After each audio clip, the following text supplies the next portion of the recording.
Private REI Ace client Josh Miller sent this rejection letter in the mail to 1,103 unmotivated sellers in a 12-month period, and it resulted in 55 extra deals.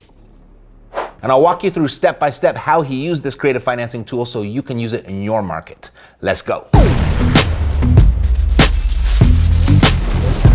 Hi, my name is Matt Theriault, CEO of Epic Real Estate, where we show people how to invest in real estate so they can escape the daily grind and retire early. This is Josh Miller, a private REI Ace client of mine, and he attended one of our Epic intensives a few years ago when he was dabbling with real estate on the side of his corporate job, and I showed him one of the creative financing tools that I use to acquire most of my real estate investments without ever needing a bank or even my own credit score. The creative financing tool was this letter, the 3-option letter of intent. And I've used it for more than a decade as a negotiating piece with sellers and as a blind marketing piece. But Josh used it in an entirely different way as a rejection letter and achieved his own spectacular results. And if you'd like to hear it from him and how he was able to pull off 55 extra deals in 1 year doing this, let me know by giving me a thumbs up.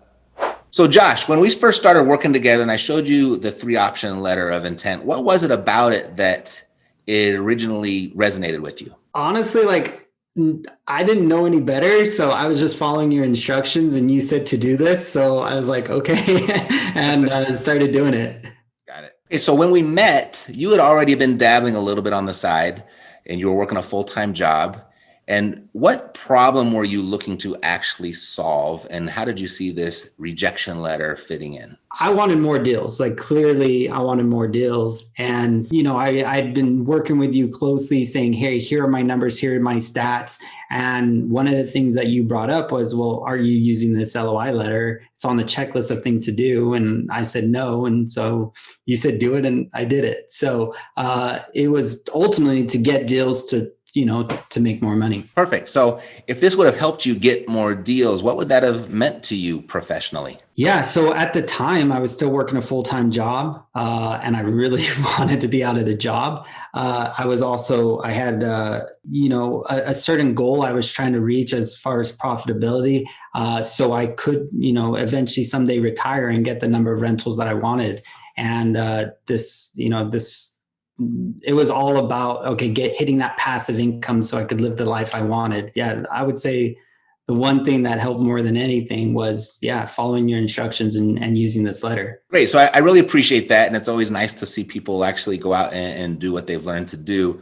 But you did put your own little twist on it. You didn't do it exactly how I told you to do it. So can you just kind of walk me through your process and how you used this rejection letter? Yeah. So we sent a lot of letters out and it took a lot of time from my acquisition managers and my lead managers running the numbers. But essentially the way it worked is when we got a solid no from a homeowner where we presented them the cash offer, we tried to show them why we would be the best solution to help them.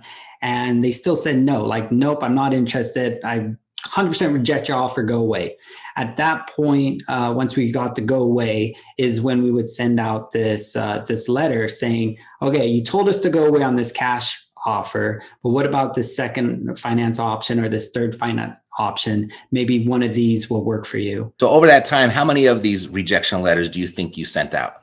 So many. And, my acquisition managers hate me for it because they spend so much time putting these together, but, it obviously works.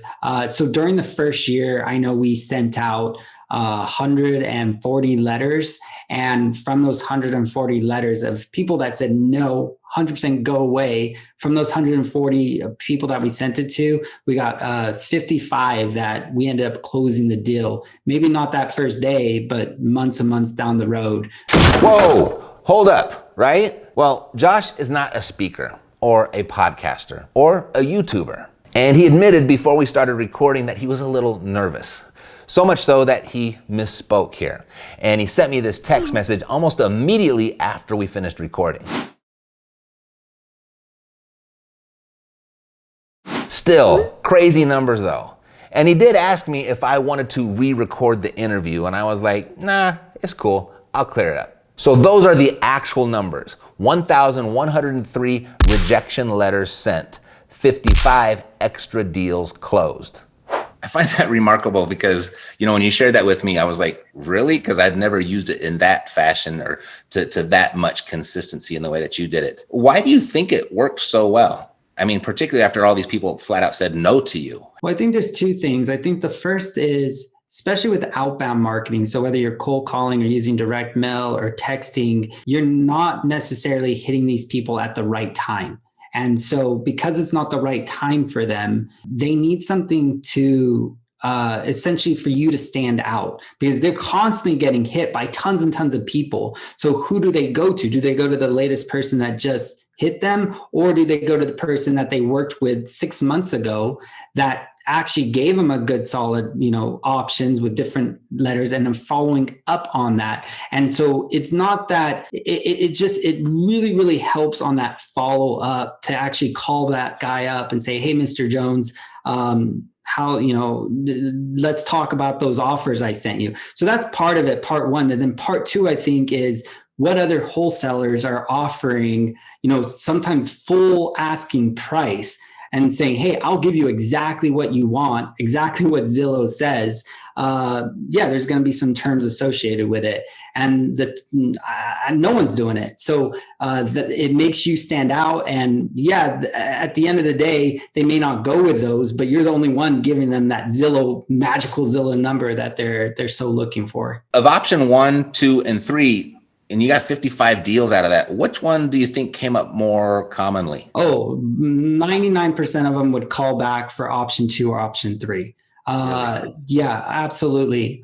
We'd almost all of them, though, we'd end up selling with a cash price, the option 1. I would have loved to gotten more of those seller financing deals and 0% interest, but it just doesn't work for everybody, especially when people have mortgages and everything else. But it's just amazing how it opens up the door and allows you to work with that person and help them realize, maybe that cash offer at 70% is the best option for you. They actually called back interested in option 2 and 3, but ended up closing on option 1, the all cash offer. Almost always, yeah. So in hindsight, how important do you think this rejection letter was to your real estate investing business? I mean, it was everything. Right? Honestly, it was a reason for my success. I mean, it was a reason that we got so many deals, not just that first year, but it continues to work. And everyone talks about how, the marketing and all of that, but really the magic is in that lead follow-up. And I can't think of any better form of lead follow-up than this. There's nothing compares to it. Well, thanks, Josh, for taking this time out of your day. And, at the end, I'll let people know exactly what you're up to now. So if they want to align with you or reach out to you, they'll be able to do that. Cool. Yeah. No, I love this LOI letter. Like whether you're doing 1 deal a year or 100 a year, it doesn't matter. Like you should be using this. So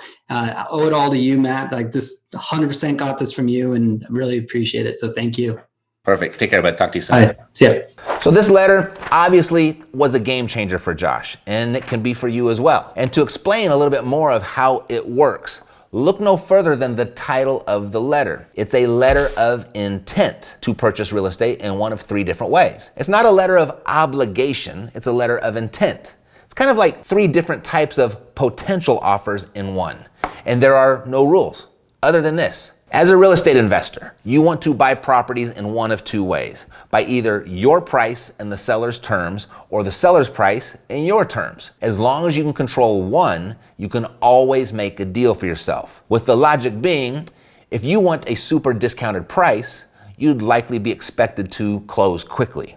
But if the seller wants a higher price, then you'd propose a longer term to pay it, like some money now and the rest later. In its simplest form, that's how it works. Now, a property owner can sell their property in any way that they want, even for a plate of hot wings if they wanted to, or a pen of goats, or a bucket of baseballs. I mean, you can offer whatever you want, and the seller can accept whatever they want. So price and terms can be anything, limited only by your own creativity. So here's the typical way that I structure these 3 different options. I don't use chicken wings, by the way. Option 1, a deeply discounted fast cash offer, somewhere typically in the realm of 60% of market value. Then option 2 is a seller financed offer, somewhere typically in the realm of 80% of market value, offering a small down payment, and then the same type of traditional financing terms you may see a bank offer. And then option 3, another seller financed offer, somewhere typically in the realm of 100% of market value,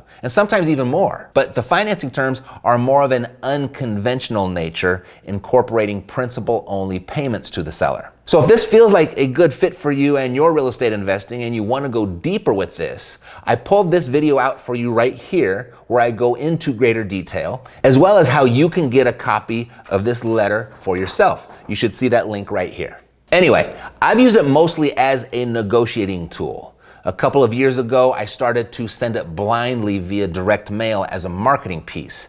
And Josh used it, as I do most certainly now too, as a follow-up tool that he sent to everybody that ever rejected his discount cash offer, thus the rejection letter. So it has multiple uses, all of which have proven effective. And if you missed the link to the tutorial video that was up here, I put it down below for you in the description as well. And if you'd like to see what Josh is up to right now and how he's helping real estate investors find more motivated sellers for themselves, head over to closers.club. What did you find most valuable? Let me know below. And who do you think that may also enjoy this? When their name comes to mind, please share it with them.